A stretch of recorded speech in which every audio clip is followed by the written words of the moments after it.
अच्छा अभी तो कहते बने कहा रुकले बने हम तो भाव खाते नहीं देखी लोग का कहता ऐसे तो भाव बढ़ जाला। एगो हमारे यहाँ से 1 फरवरी मंगल के दिन है तिलक जात रहे फाजिल बाटे एगो बैजू टोला गाँव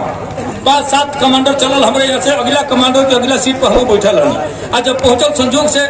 बंजरिया बाजार मोड़े पर तो जो टैक्सिया हमारे यहाँ से चलाओ तो इस मोहम्मद उनके नाम के इस मोहम्मद घबराई मत जाए ये हमारे गाँव की बात है। टैक्सी ड्राइवर अबो कसिया से देवरिया चलावे जीपू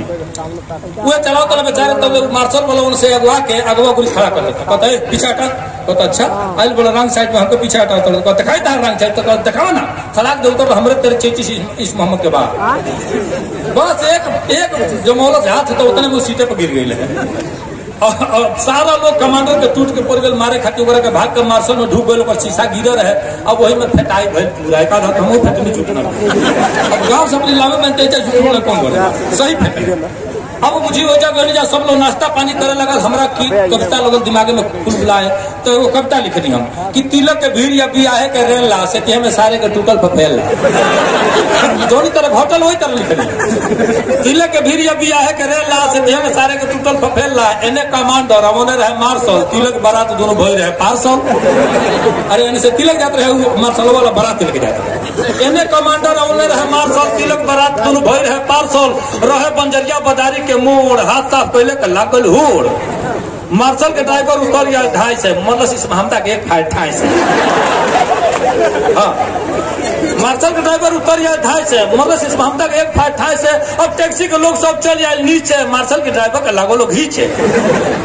उस सारे बैठे रहे शीशा गिरा के भीतरे हुकाई भइल पहुंचा घुसा लगनी एक आध हाथ हमो जब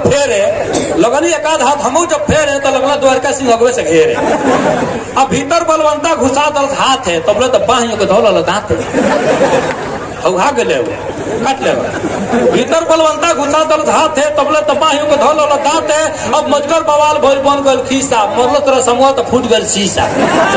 अब मंगल के दिन रहे 1 फरवरी सब के उहे कहे मार तरियौरी जे जाओ के छोड़ावे ओकरा के सदा ये कहे मार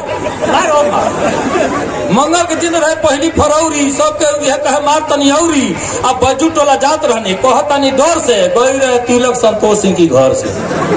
अब इतना 8 लाइन में समझिए पूरा बात स्पष्ट हो गई। यही तरह का हमारा कविता होला सरकार एगो जिक्र करिए आपसे ओकर बाद से विदा लेंगे आपसे। हमारे गांव में एक घर पाले के बाद बीच गांव में और उनके पिल्ला सावन के महीना में सनक गए बहुत वायरल ही हमारा कविता भैल आप यूट्यूब पर बादशाह प्रेमी ऑफिशियल सर्च करो 500-700 वीडियो हमारे लोग जाइए पाले के पिल्ला सनक गए सावन के महीना में इतना लोग के कटलस तो छोड़ दी हमारे गांव में भिख मांगा ले जाते गंगा बहरिया पूछले पिलो मर गई पोस्टमैन ले चिट्ठी लेके जालो तो पूछले पिलो मर गई दूसरे के रजिस्ट्री दूसरे के देके भाग जालो हमारे टोला में का दामाद लुंगी बंडी पे घर भागे पिल्ला मरल तब आगे अपन 5 शर्ट लेके हमारे गाँव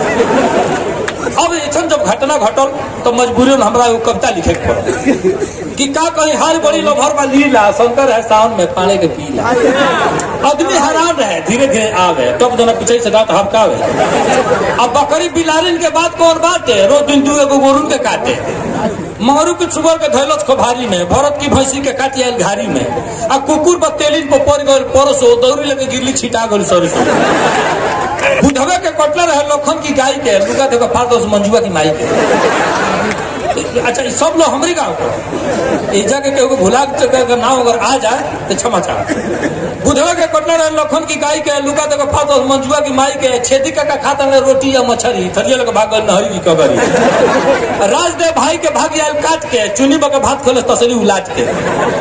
गोरा की पाड़ा का पुछिए चबैल 76 के मुर्गा के खोपे में धैलस बंसी की बेटी के गौवे छोड़ौलस दूधू खोसन के काट के मुहौलस आ कटले से मर गई झूलन के पाड़ा बिरछा के धैलस सड़क के दाड़ा हमने कहा बिरछा को हर नवासा पर है जब पीला पकड़लस तो उनके कचिया में हरिया गिर गए बेचारे लगले भागे ताके नहीं रुक के ताको तल कहिया के काटी कटले से मर गई झूलन के पाड़ा बिरछा के धैलस सड़क के नाड़ा आ जांघे पर काट धल भइल बुखार बिमली के माई झकली 7 गो इनार अब बबलू का कटर है खूब हबका के ये जगह बबलू ना अबे बेचारे माइक में ना बोला तो हमारे का बोल बबलू का कटर है खूब हबका के 14 को सुई लगा ढोरी घुरिया के हाँ लगा रहे 14 को लगे सुई अब तो 5 को लगा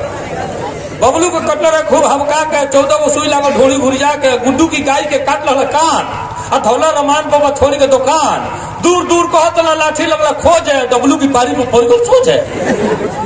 अब देखला तो लगला बलदेव भाई भागे बिगू से लड़ गए ढल गए आगे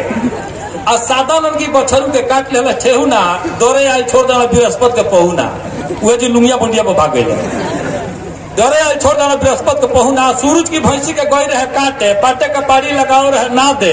लौटल तो खोल दलक एहू के खाता ढोल गए बुधन तो टूट गई छाता आ गोहू की अला फरना से पंखा नाते पर गिरले सरक गई पंखा। अब एक दिन गांव भर पड़ल मुआवे दादा लगली पढ़ाई गरियावे पिल्ला घुसर गई चौकी तर जाके रसरी फेंकाई एगो फसरी बना के हिच के पिटाई भइल पुले की खा ले केहू ना मुआव के घेर दलस का ले फसरी खोलाल सभे चल जाए फिर के 70 की गढ़ा में डूब गए गिर के अब देवता का झुटही में झगड़ा लगौल है पाने मिलावन से ओरहन भेजौल है गाड़ी से टोला भर कैले तबाह मोरले रहे गुनवा धरेले बादशाह। वाह बहुत खूब।